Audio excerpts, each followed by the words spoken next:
Hello and welcome to another lecture of classical motion of a single particle. In this lecture, I will just deviate from our previous discussions a bit and somehow start a new topic. I mean, it is not in a sense new topic, but which could have been discussed much earlier when I already discussed or introduced the Newton's laws of motion. If you remember, I have introduced just the first two laws of Newton, okay, and I did not talk about the third law yet. So, really right from the first law, what I said that the meaning of the first law is to give a qualitative definition of force, how the dynamics comes into play in the realm of classical mechanics. So, and there we actually saw that qualitatively force can be understood as an external entity by virtue of which you can always try to change the state of motion of a particle. So, if a particle is at rest, then the particle will be at rest if you do not apply a force. If a particle is at constant motion, that means is moving with a uniform velocity, then again if you do not apply any external force, the particle will move always with the same uniform velocity. Okay. However, if you apply a force which is non-zero, then the particle will accelerate or decelerate, and that is given by the ddt of its velocity. Okay. It can be positive or negative.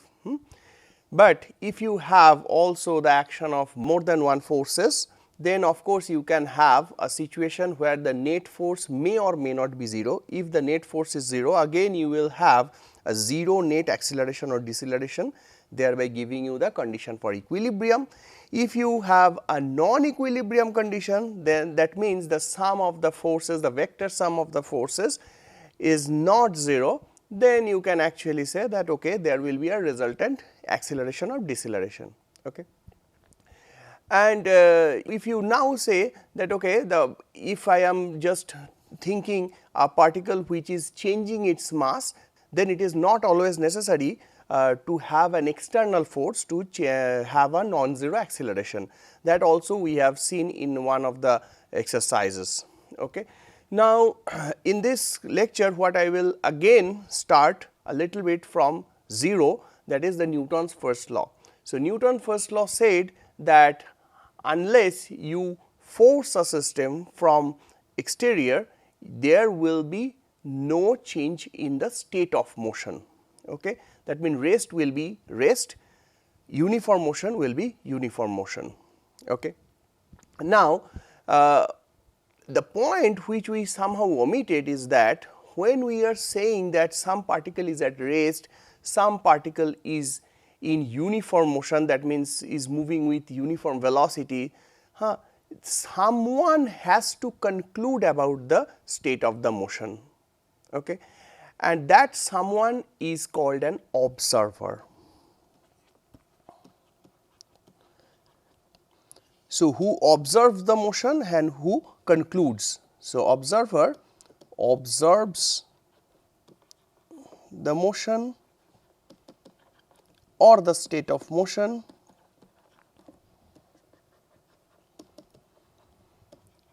and concludes. Okay. But an observer can actually, so for example, many a times an observer is simply a human being or any living organism, okay, who can see, okay, who can watch. Okay.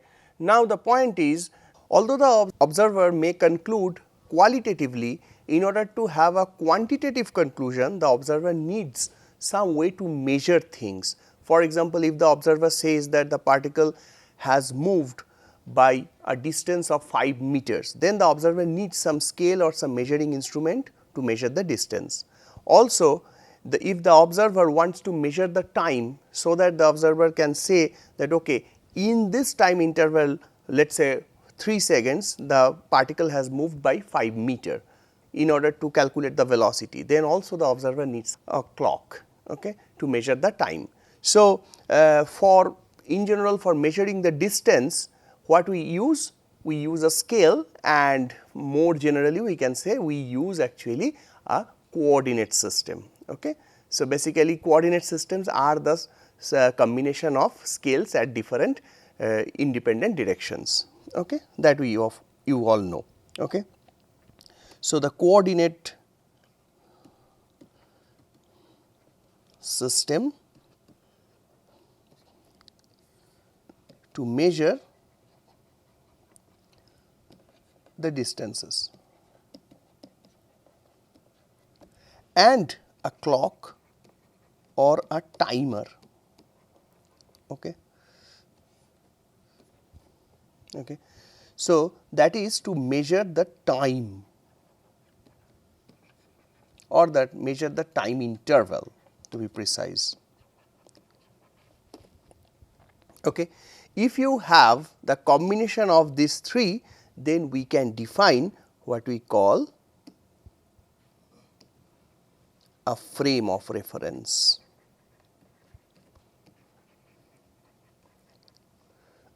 So, a frame of reference means you have an observer which or who is sitting at the center of a coordinate system, okay, and it also has a watch or a clock by which the observer is measuring time. Okay. So, now you will see that the person will have some instruments to measure both distance and time. So, it can measure displacement, it can measure velocity, it can measure acceleration, everything. Okay. And now also it should know all these exterior things by virtue of its knowledge. That is, for example, if some force is acting on the particle, then what is that force? Okay. Again, some constant of the motion. So, intrinsic constants of the motion also should be known to the observer. For example, what will be the mass of the particle? Okay. If you know all these things, then you can finally or the observer can finally conclude definitively and quantitatively about the motion of the particle, and that is how a frame of reference acts. So, whenever we use this phrase frame of reference, it actually says a combination of an observer, a coordinate system, okay, and the observer is assumed to sit at the origin of that coordinate system, okay, and also the observer should have a watch, okay, or a clock to measure the time. Okay.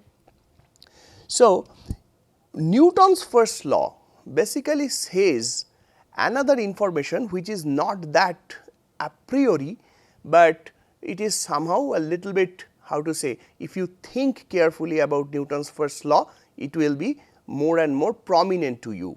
Okay. So, you will see that whenever we say that unless some force is given to a particle, the particle will not change its state of motion. It actually also says that in order to conclude like that, the frame of reference who is concluding about this about the motion of the particle should also be free from any force. Okay. So, it simply says that, let us say, if I am seeing a particle on which some force is acting and the same force is also acting on me in the same direction, then although some force is acting on the particle's acceleration will be exactly the same as that of mine, given my initial displacement and velocity are the same as that of the particle, and I am the observer. I am sitting at the center of the coordinate axis of the reference frame. Then although the particle is moving and accelerating due to a force, but since that movement and is exactly same as that of mine, the relative motion will not be perceived by me, and that is why with respect to me the particle is actually at rest, but I know that some external force is acting on the particle from my knowledge.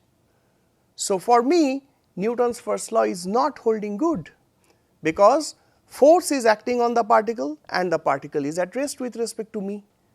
And what is causing this whole problem? It is the force acting on me, and if some force is acting on me, that will not be within my knowledge. That is the main problem. So, for example, I am giving you another example by which you can connect the whole situation. Let us say I am having a problem of identifying the colors, okay. And I am now asking a person that what is the color of that object. Now, let us say the person has given me the correct answer, that is, this is green, and let us say I cannot distinguish between blue and green. Then I can say, oh no, you are wrong, okay, it is blue. On the other hand, let us say the person whom I am asking the question has also some problem in identifying the color, and the person has answered me it is blue. And although it is green actually, since her or his perception, color perception is matching with that of mine, I will be happy, I am saying yes, this is the correct answer. Although someone third person who is having no problem in color perception would say no, both of you are actually wrong, okay. So, that is the point, that in order to adjudge that whether the person is giving me the correct answer or not about the color perception, I have to assure that I have a true perception of all colors correctly. Here also, in order to make sure that some particle is without force, the observer plus the coordinate system, the frame of reference should also be free from force, and this constitutes inertial frame of reference.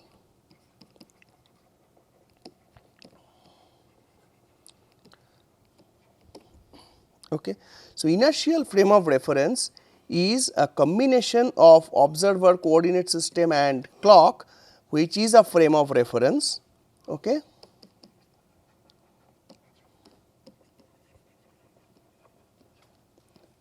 free of any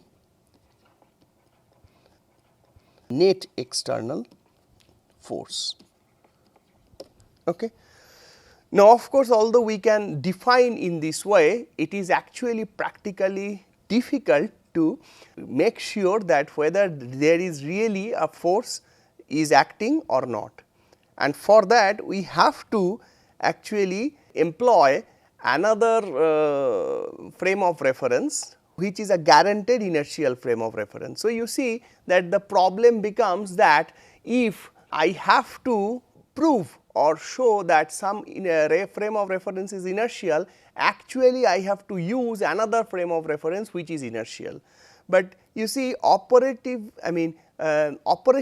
this is not a good idea, because every time you are trying to use a frame of reference which is inertial in order to define a frame of reference which is inertial. So, for the operational convenience, the best way is actually to define inertial frame of reference like this: frame of reference where the Newton's first law is valid. So, basically what is the solution then? So, the frame of reference and of course, the observer involved in that frame of reference, if the observer knows that no force from external agent is acting on the particle, and under that situation the particle is maintaining its 0 velocity or some constant velocity forever, then that reference frame can be sure okay. So, with respect to me, a particle is actually moving in such a way that the Newton's first law is holding, and also the observer also should check that whenever there is a force, the particle is trying to change its velocity. Okay. If all these are true, then actually then the person or the observer can say okay, the reference frame attached to me is an inertial frame of reference. Okay.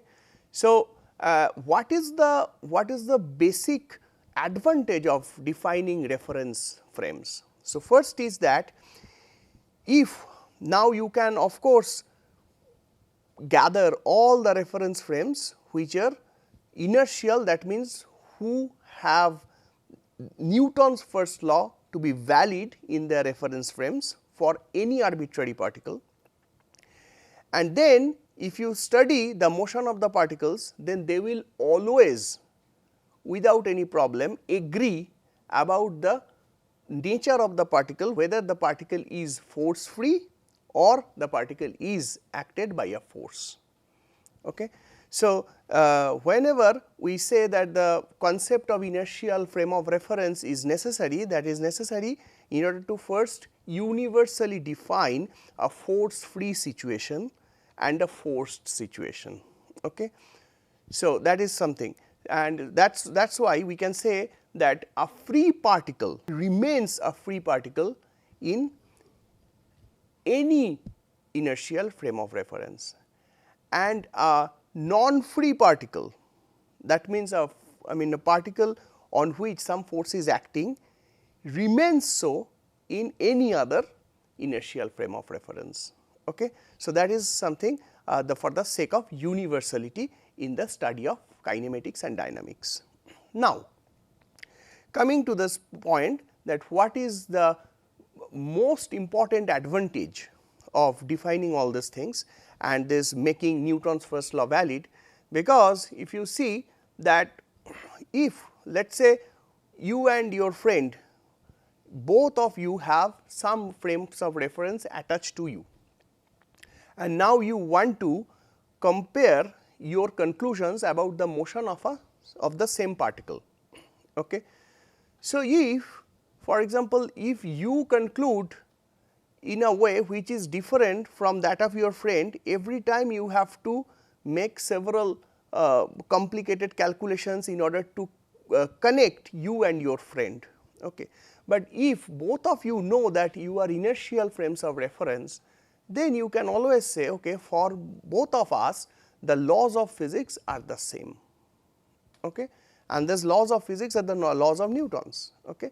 Now, the last thing here what I would like to mention is that can we, if we agree to the suggest to the proposition that okay, all the laws of physics should be unchanged, at least for classical mechanics should be unchanged from one inertial frame to the other, then can we propose some transformation rule for the coordinate system or for the coordinates, space coordinates and the time coordinates, such that finally the laws of physics are same. Then the first question comes, how would you specifically say what are the laws of physics? So, for us the first law of physics is, here in classical mechanics, is the law of Newton or the first two laws of Newton, and so the laws of dynamics. That means that for a particle of constant mass, you can say m d2x dt2 will be equal to m prime d2x prime dt prime 2. So, let us say in one frame of reference the distance or the displacement is x, I am just considering one dimension. Okay. So, in one frame of reference this is x, the time is t, the displacement is x, the time is t and the mass is m. In another frame of reference the mass is m prime, time is t prime and displacement is x prime. Now, if you remember that we just said that mass is constant, or we can actually sometimes even we can think of the mass can be more generally a function of time. So, in this whole business what we have to find is a law of transformation by which Newton's second law remains the same. That means, this will be equal to this. Why? Because from our knowledge we know that the same external force F is acting on the particle. So, that external force being a vector should not depend on who is measuring this one. So, the force itself should be always the same. Okay.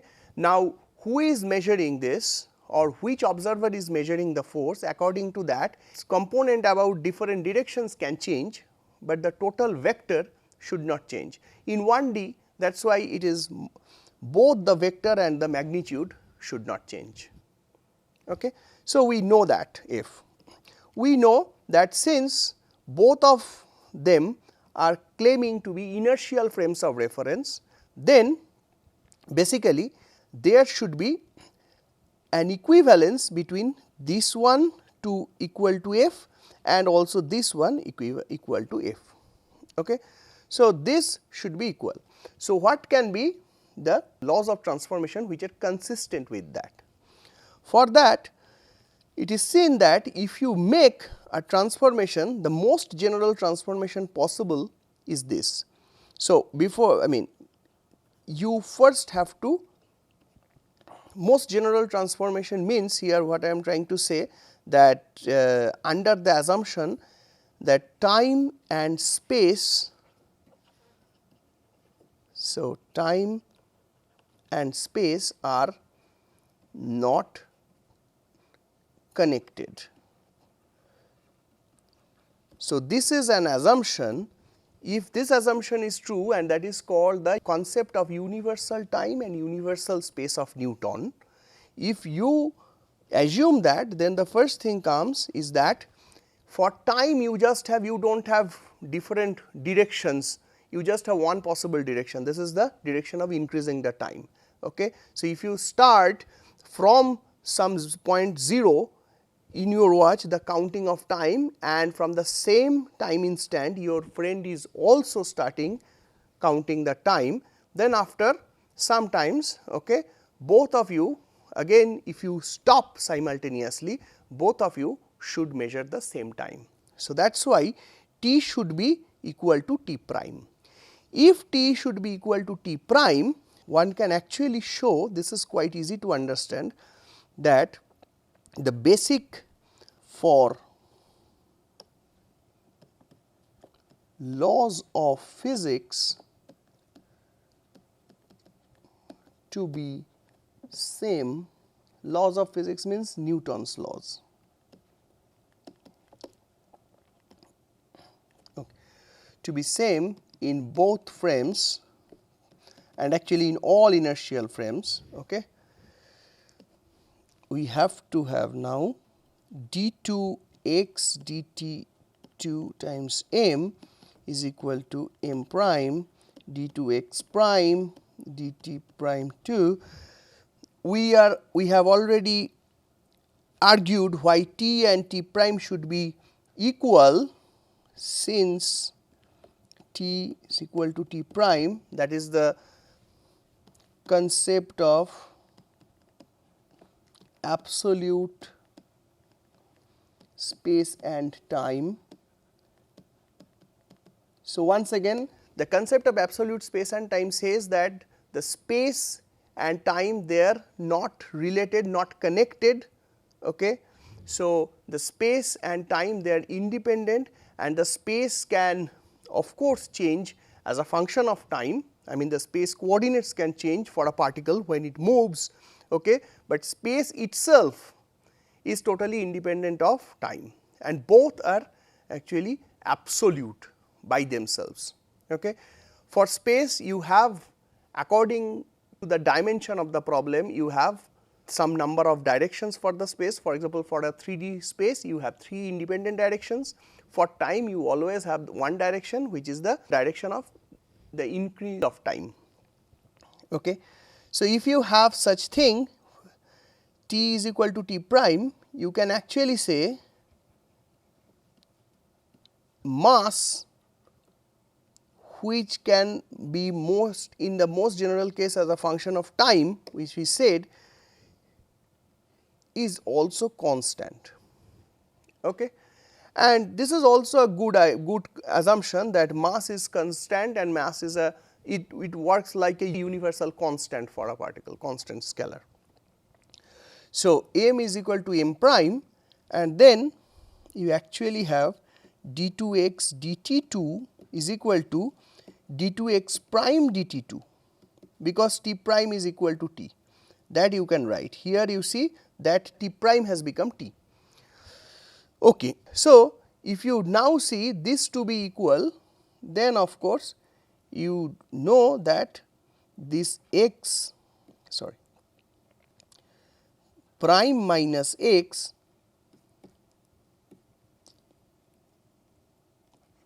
d2 dt2 will be equal to 0, and that is why the final thing comes that your x prime minus x will be equal to. So, d dt of x prime will be some constant, let us say u, capital U, this is a constant. Okay. So, this is d dt, this is a constant, and then you say okay, x minus x is equal to u t plus another constant, let us say I do not know, some x 0. Okay. You can always write that. So, if this is 0, then d dt of this is equal to some constant, and then this one will be actually a linear function of this. I can always choose this some initial displacement to be equal to 0, because this is just a constant. You can simply say that at t is equal to 0, x prime and x should be equal. That is easily achievable just by making the origins of these two coordinate axes corresponding to those two frames of reference at the initial time instant. Okay. If you make the origins of these two frames of reference, okay, coinciding with each other at t is equal to 0, then this x 0 is 0, and finally, you can say that x prime will be equal to x plus u t. Okay. Or you can simply say that x will be equal to x prime minus u t. You can now generalize for 3D. So, for 3D you will have actually x prime is equal to x minus u x t, y prime is equal to y minus u y t, and z prime is equal to z minus u z t. You see that these three constants, they are actually having the dimension of a velocity, and what they are. If you now think that okay, that you and your friend, you are not actually at rest with each other, but one of you is moving with a uniform speed with respect to the other, then also the laws of physics remain the same. And is this something which is surprising? No, of course, because you see that just like the one frame which is inertial, it should have no force. So, that frame actually can be at rest, or it can actually move with a constant speed. So, two inertial frames can actually have 0 relative speed between them or some constant relative speed between them, okay. So, which is non-zero. So, here if you just consider this case along with this t prime is equal to t, this constitutes the most general case where two inertial frames of reference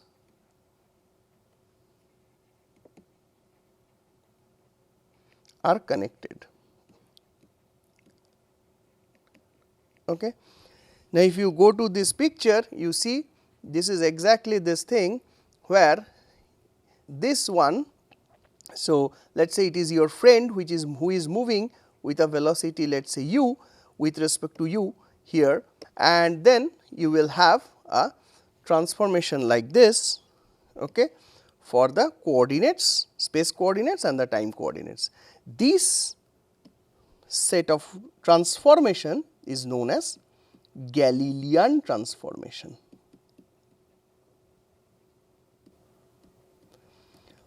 And so, Galilean transformation constitutes the basic transformation of the space coordinates and the time coordinates, which are consistent with Newton's mechanics and Newton's idea of absolute space and time. Okay? Thank you very much.